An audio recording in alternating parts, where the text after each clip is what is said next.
இப்போ பார்த்திங்கன்னா நம்ம ஒரு 3 பொருளை வச்சு நம்ம வந்து சூப்பராக லட்டு செஞ்சுருக்கோம். இது வந்து பாசிப்பயிறு வச்சு நம்ம செஞ்சுருக்கோம்.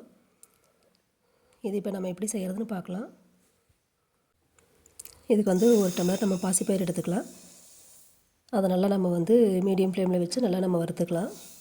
இதுக்கு அளவுகள்னு பார்த்திங்கன்னா நம்மளுக்கு வந்து ஒரு கப்பு நம்ம வந்து பாசிப்பயிறு எடுத்தோம்னா அதில் வந்து 3/4 கப்பு வந்து நம்ம வந்து சர்க்கரை எடுத்துக்கலாம். ஒரு 1/2 கப் வந்து நெய் அளவு வந்து நீங்கள் கிராம் கணக்கில் பார்த்திங்கன்னா ஒரு 200 கிராம் வந்து பாசிப்பயிறு எடுத்துக்கங்க. ஒரு 150 கிராம் சர்க்கரை, ஒரு 100 கிராம் வந்து நெய் எடுத்துக்கோங்க. இப்போ நம்ம வந்து பாசிப்பருப்பு நல்லா பயிரை வந்து நல்லா நம்ம இந்த மாதிரி நல்லா வறுத்துக்கலாம். தீ கொஞ்சம் மீடியம் ஃப்ளேமில் வச்சு அப்படியே நம்ம கொஞ்சம் கைவிடாமல் நம்ம கிளறி விட்டுக்கிட்டே இருக்கலாம்.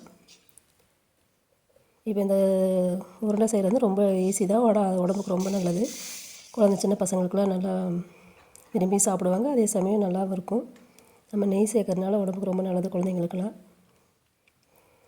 இப்போ வந்து நம்ம பயிர் நல்லா வறுபட்டுருச்சு. கொஞ்சம் நல்லா நம்மளுக்கு அந்த செவந்த வந்து வாசம் வரும் நம்மளுக்கு. நம்ம எடுத்து ஒரு தட்டில் நம்ம ஆற வச்சுட்டு நம்ம வந்து நெய் வந்து லைட்டாக சூடு பண்ணிக்கலாம்.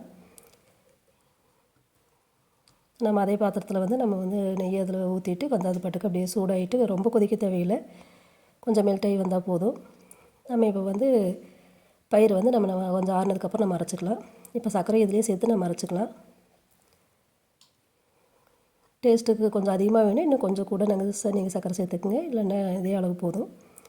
பாருங்கள் நைஸாக இருக்குது. லைட்டாக சரசரன்னு இருக்கும். நம்ம சலிக்கவெல்லாம் தேவையில்லை. கொஞ்சம் அந்த லைட்டாக சரசரப்பு இருந்தால் தான் அதை நம்ம சாப்பிட்றப்ப அந்த டேஸ்ட் நல்லாயிருக்கும்.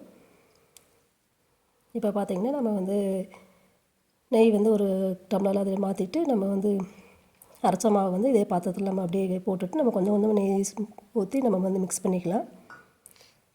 நம்ம சேனல்லே பார்த்திங்கன்னா ஸ்நாக்ஸ் ரெசிபியில் நிறையா இருக்குது வீட்டிலே செய்கிற மாதிரி.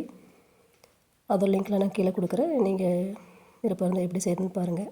அப்படியே நம்ம சேனல் கொஞ்சம் சப்ஸ்கிரைப் பண்ணிக்கோங்க, சப்ஸ்கிரைப் பண்ணாதவங்க.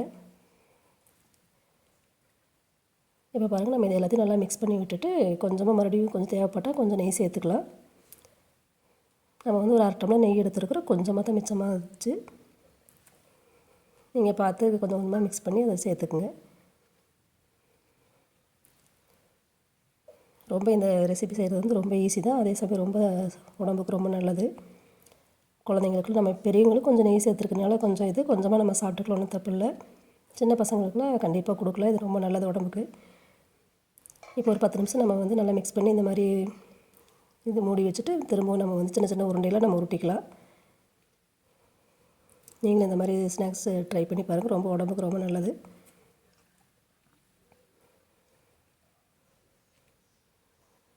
இப்போ எல்லாமே நம்ம இந்த மாதிரி உருண்டைகளை உருட்டிட்டு